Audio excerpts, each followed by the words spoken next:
தந்தை, மகன், தூய ஆவியினுடைய அருளும் ஆசீரும் உங்கள் ஒவ்வொருவரோடும் நிறைவாக இருப்பதாக. ஆண்டவர் எங்கள் ஒவ்வொருவரையும் தன்னுடைய பார்வையிலே வைத்திருக்கின்றார். எங்களுடைய பெயர்கள் எல்லாம் எழுதப்பட்டிருக்கிறது. எங்களை ஆண்டவர் அறிந்தவராக, தெளிந்தவராக, உணர்ந்தவராக, எங்களுடைய உள்ளத்தில் இருக்கக்கூடிய அனைத்தையும் புரிந்து கொண்டவராக ஆண்டவர் எங்களோடு வாழ்ந்து கொண்டிருக்கிறார். ஆனால் நாங்கள் பல வேளைகளிலே ஆண்டவருக்கு மகிழ்ச்சியை கொடுக்க வேண்டிய நாங்கள், ஆண்டவரோடு வாழ வேண்டிய நாங்கள், ஆண்டவரின் முன்னிலையிலே அருவருப்புக்குரியவர்களாக நாங்கள் மாறுகின்றோம். எப்பொழுது ஆண்டவராகிய கிறிஸ்து சொல்லுகின்றார், நீங்கள் உங்களை மக்கள் முன் உயர்ந்தவர்களாக காட்டிக்கொள்வது கடவுளின் பார்வையில் அருவருப்பாகும்.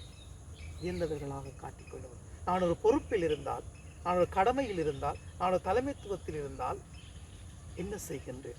நான் சொல்வதை செய், இல்லாவிட்டால் போய்விடு. என்னுடைய அதிகாரத்தையும் என்னுடைய ஆட்சியையும் ஒவ்வொருவர் மீது திணித்து அவர்களை அடக்குமுறைக்கு கொண்டு வருவதற்குத்தான் துடிதுடிப்பாக நாங்கள் இருக்கின்றோம்.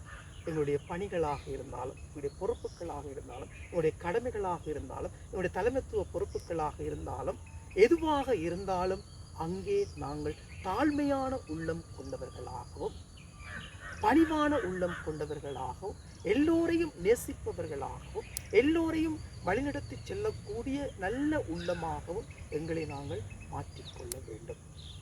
ஆகவேதான் ஆண்டவர் முன்னிலையிலே நாங்கள் அருவருப்புக்குரியவர்களாக மாறாமல், ஆண்டவர் முன்னிலையிலே நாங்கள் ஒவ்வொருவரும் மகிழ்ச்சிக்குரியவர்களாகவும், ஆண்டவருடைய அன்புக்குரியவர்களாகவும், ஆண்டவருடைய வழியிலே செல்பவர்களாகவும் நாங்கள் தகுதி உடையவர்களாக எங்களை மாற்றி ஆண்டவருடைய பாதையிலே பயணமாகவும், அன்னை மரி மூலமாக நாங்கள் ஒவ்வொருவரும் இறைவனுடைய மகிழ்ச்சியை கொடுக்கும், இறைவனுக்கு ஆறுதலை கொடுக்கும், இறைவனோடு வாழுகின்ற மகிழ்ச்சி நிறைந்த அன்பு நிறைந்த உள்ளங்களாக எங்களை நாங்கள் உருமாற்றி அன்னை மரியாளோடு நாங்கள் பயணமாகவும், எல்லாம் வல்ல இறைவன் தந்தை, மகன், தூய ஆவி அனைவரையும் நிறைவாக ஆசீர்வதிப்பாராக.